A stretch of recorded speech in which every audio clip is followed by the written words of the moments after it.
Our preacher today, Pastor Laurent. Reka saba abageni batambuke vuba cyane twari twaberekanye amateraniro ya mbere. Twavuze yuko tutajya tuba gahunda z'ikuba rwose z'urusengero. The fact service has played that they want to see them. Turakomeza Imana ashobora kubatambuka. That's who they are and their program. Yes, ashimwe.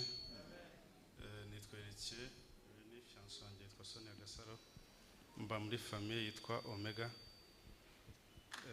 Dufite ubukwe kuri 24. Sonia wabahehe mu ye famille? Sonia nago asengera nasengera mu rusengero rwitwa Spirit Revival Temple. Okay. Yego. Dufite ubukwe kuri 24 z'ukwezi kwa mbere. Kwa gatandatu muratumiwe mwese. Urusengero ni hano dote na reception kuri Romantic Garden. Makazi. Okay. Yesu nashimwe. Ahimbazwe. Amazina ya Assistant Inspector Fidel Gasangwa. Patina wanje Nyirarwaka Chantal yabashe kuboneka kubera impamvu zitandukanye. Mbarizwa muri Ebenezer Family hano kuri Foursquare Church. Mariage izabera hano Foursquare Church. Dote izabera Kigali Parent. Mwese muratumiwe abazabasha kuboneka. Byiza cyane Ebenezer nayo irashingiye. Yesu ashimwe. Amazina ni Kalisa Jean Dodier. Mugenzi wanjye yitwa Ingabire Fanny. Turi abakristu bo muri Église des Amis au Rwanda mu Kagarama. Dufite ubukwe kuri ino wa gatandatu 24 z'uku kwa mbere. Urusengero ni hano saa 8 z'amanywa. Gusaba ndetse na reception biri kwirebero muri Soleil Garden. Abazashobora kubana natwe muhawe ikaze. Yesu aduhana umugisha.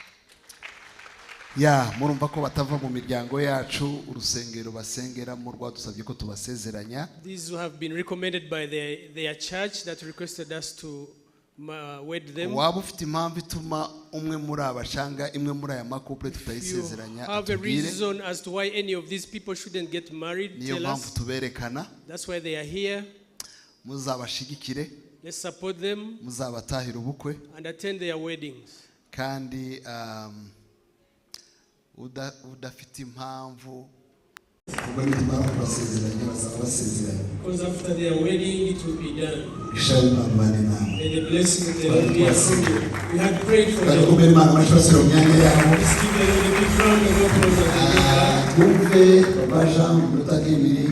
Then Gideon and have the thanks reports and then after the Gideon organization and the preaching.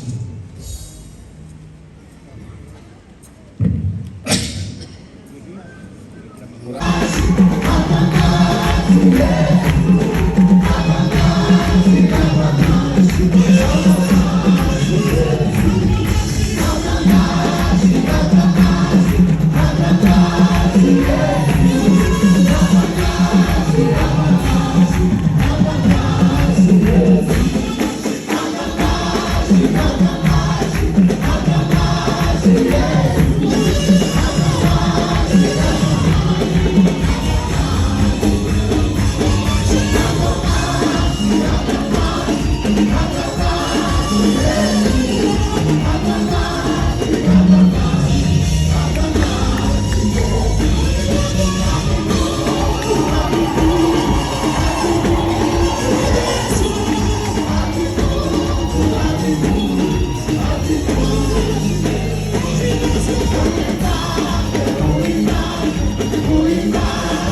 hakika we. Amini we. Amini. Ni mwenye haki. Hakika. Atatimiza. Amini. Ni mwenye haki. Hakika. Atatimiza. Amini. Ni mwenye haki. Hakika.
amashyi tubashimire cyane mugihagaze kona yego noneho igitangaje iyo uvuze ko nawumvaga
bicaye ayibengawe tureka bazamura amajwi duhimbaza Imana ayibengawe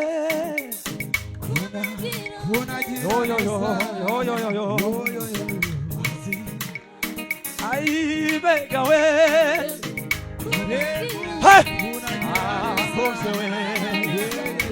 tureka bazamura amajwi ayibengawe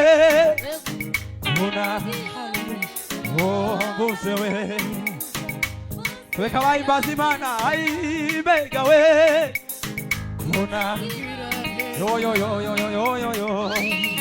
Mufawe ayibengawe agira neza gozewe Wimbaza Imana ayibengawe agira neza we ayibengawe agira neza we turirimana nabiri bengawe gozewe ayibengawe yo ayibengawe kunangira ya abishoboye baguruke duhimbaza Imana ayibe Imana simwe niyo ngabaro wawe uhoraho simwe niyo buturo bwawe Imana we simwe niyo ngabaro wawe uhoraho simwe niyo buturo bwawe simwe niyo ngabaro wawe uhoraho simwe niyo buturo bwawe simwe niyo ngabaro wawe uhoraho simwe niyo buturo bwawe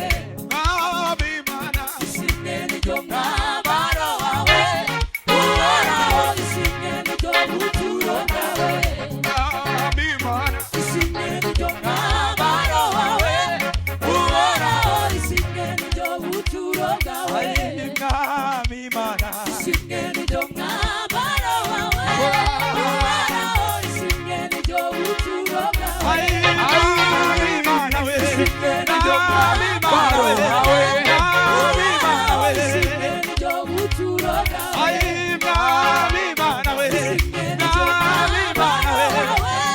uhoraho simwe niyo buturo bwawe